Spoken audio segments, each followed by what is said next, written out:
সন্তান ধারণে ব্যর্থতা কেবল নারীর কারণেই ঘটে, এমন ভ্রান্ত ধারণা যুগ যুগ ধরে সমাজে প্রচলিত।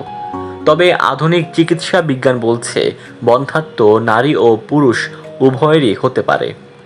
পুরুষের বন্ধ্যাত্বের কারণ কি?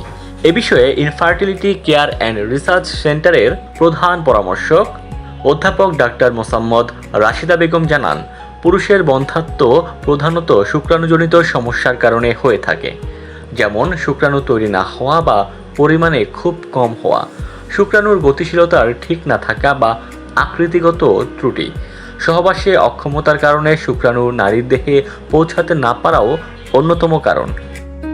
তবে বিশেষজ্ঞরা বলছেন, জীবনধারায় পরিবর্তনের মাধ্যমে পুরুষের প্রজনন সক্ষমতা অনেকাংশে বাড়ানো সম্ভব। কিছু খাবার শুক্রাণুর গুণগত মান ও পরিমাণ বৃদ্ধিতে কার্যকর ভূমিকা রাখে।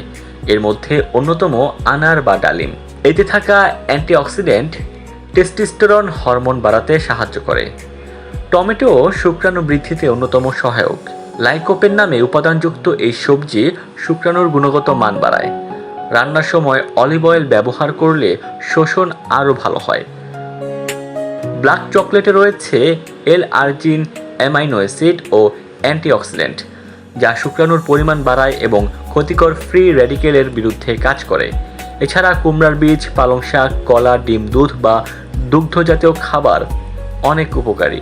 তবে দুশ্চিন্তামুক্ত জীবনযাপন আর ধূমপান, অ্যালকোহল বর্জন করার পাশাপাশি নিয়মিত শরীরচর্চা একজন পুরুষকে সুস্থ রাখতে বড় নিয়ামক হিসেবে কাজ করে।